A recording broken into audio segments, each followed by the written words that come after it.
Hey everyone, it's Kyle here from UPLP Group. This is the Built From Nothing series. As you can tell, we're sitting here at 500 Wilson.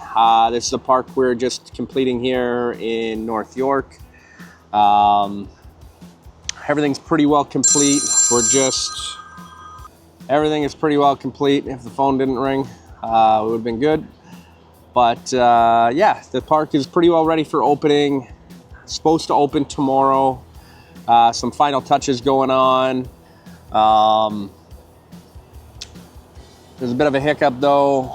Water's not getting turned onto the splash pad today. Apparently another contractor dumped some concrete in one of the water boxes for the shutoff. So it's a little delayed right now, and we're just waiting to hear what's going to happen, if water's going to come on today, or if the sidewalk's got to get ripped out and a new water box get put in. But anyways, today, this episode is about building luxury pools and landscapes. Let's talk the nitty-gritty, from the first pool to learning curves, permits, customers, marketing, equipment, kind of the whole shebang. Let's kind of discuss some of the things that we've gone over. I guess let's talk about the first pool we did. I think the first pool I built would have been 15 years ago. 2011 was the first pool I ever built. So before that, it was just landscape I did. But 15 years ago, we started our first pool, and that kind of just happened because we were working behind other pool builders, doing the landscapes on the pools, and the quality of a lot of the pools that were out there were just terrible. We would show up, we'd be doing landscaping, and the pool would be 1.5 inches out of level, so you couldn't do slopes the way where you wanted them to. You'd tell the pool builder to set a height of the pool. They would set it 2 or 3 inches high or low, changing basically all the drainage in the backyard. So at that point, we just said, hey, if we're gonna keep doing this, we're gonna do it on our own. I'm pretty sure our first pool was actually in Caledon East. And back in the day, Caledon East used to be a bit of a pain of a municipality to deal with. Now they've gotten a little bit better, but I think it was a 1632 pool with a couple shear descents. And it still looks a lot like the pools we're building today. Vinyl liner. And the style hasn't changed too much. The stone's gotten a little bit bigger around the pools, but for the most part, our style stayed the same. Black coping and grayish style stone. We kind of stay on that modern tone for everything that we do, new, old, and very progressive. We're kind of pushing the limits of some of the stuff we're doing. Biggest learning curve. It's another thing we need to talk about. I think actually learning how to run a rototill. Buying technology, trying to learn it. Even actually this winter, we got into Trimble GPS and surveying for this park here. It's one of the first ones we've actually used survey equipment on, and there was a hell of a learning curve. I picked up on it quite quick, but there were days that it stumbled or stumped, all of our guys, and trying to teach that to guys, that aren't that technically savvy, became tough, that's for sure. But the guys at Trimble, Sean, everybody over there, great guys, easy to deal with, definitely the best in the business for anything GPS or grade control, machine control, definitely the best. And then, like I said, the rototilt, I think we bought our first one 10 or 11 years ago. And when I first got in and tried to operate without just a regular bucket, it was like the first time I ever jumped in a machine. It was like running an excavator in cat control and somebody put it in John Deere. Definitely a big change of pace. Trying to control your fingers and the bucket and the swing all at the same time to make the bucket go where it needs to go was a game changer. Now it's kind of fluid. I couldn't tell you how to actually control it by my hands. It's just in my head. It just works. But that was definitely the hardest thing to learn. Yes, let's talk about permits, customers. Permits now are just getting harder and harder and harder. Nothing's getting easier in our industry. Costs are getting expensive. The processes are getting hard. What we used to be able to draw a hand-drawn sketch and hand it to the city and get a permit back in 7 to 10 days is now taking months. We're dealing with a lot of like GRCA or NVCA, conservations. There's a lot more regulations on trees and size of trees that you have to have hoarding around. And so the whole industry is getting tougher on permits. It's actually becoming very hard to operate as a small business anymore because you need a lot of people in your office to kind of take care of things and have people that can be fully architectural for drawings. They can do surveying because all the properties are requiring full surveys now. They're requiring full topo,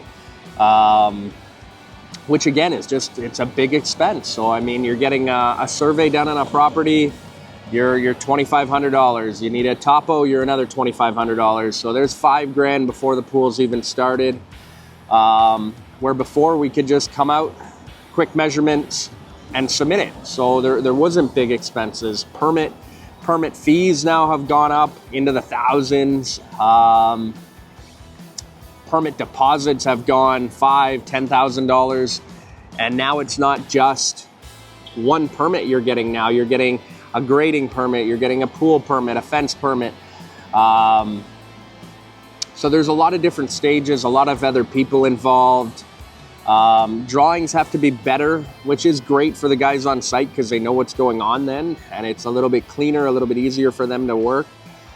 But I mean, the whole thing has gotten expensive. Like before you even think about starting a pool, the cost has risen, I would say $15,000. Even like the ESA bonding permits that we require now. We always required bonding on our pools, but now there's new bonding requirements that have 3 feet of copper around the whole pool or bonded wire mesh around the pool. We have a water bond that has to go on the plumbing, which basically bonds the water to the pool equipment so you can't get a shock. That's almost another $5,000 added onto your pool. So the expenses are getting added in just because the red tape that's coming up. The red tape is a killer for us. And then just tariffs, I guess. They're killing us. The costs of everything have rose because of a lot of the tariffs. A lot of fuel went up because the Strait of Hormuz being blocked and so on and so forth. So the industry is getting to be tough. Permits are tough. Customers, how we get customers, where they come from, what we do with them. So we get our customers from kind of a myriad of spots. We do social media marketing, we do Google ads. As everybody knows, we do the big home show in Toronto, the National Home Show. We got our feature booth there right at the front, usually the biggest booth of the show. So we get clients from kind of all over. Would I say one is better than the other? Yes and no. They all have their pros and cons. Obviously, the National Home Show costs a lot of money. We sink hundreds of thousands of dollars into that show to put on the display we do and show off for customers, which is, I guess, in a way, a strength for us because our clients see it and they realize, hey, if we're willing to kind of put that kind of money out and set up a booth that big, then hopefully we do quality work when we come. So I think that's a big piece of it. But social media marketing and Google Ads have definitely grown in the recent years. A lot of people are doing a lot of homework on companies now. Obviously, we get a lot of referrals as well. All of our past and present customers are great, and they help us out. And so, I mean, that's a big part of it as well. What else can we talk about here? I guess we kind of pitched on, that's marketing as well, how we market ourselves. Obviously, everybody's seen the branding. I'm always wearing my clothes. All our guys are wearing them. Our trucks are logoed. Our excavators, our skid steers, our dingo, pretty much all our equipment is wrapped. So if we're out and we're about, people see us. So it just builds that brand awareness. And anybody young getting into the industry, I will say the cheapest form of advertising is definitely a wrap on your vehicle. And we use Eminent Custom Graphics, great guys to deal with. They are definitely probably the best in the business for commercial style wraps, any sort of like logo design. Those guys definitely got it going on. They're great to deal with. Mark and Matt and the team there couldn't have better things to say about them. So they've definitely helped over the years. We do a lot of our own design now. They helped in the beginning build some of the design stuff up, but now our office staff kind of deal with a lot of the design on our trucks, and then they print and wrap, and definitely the best.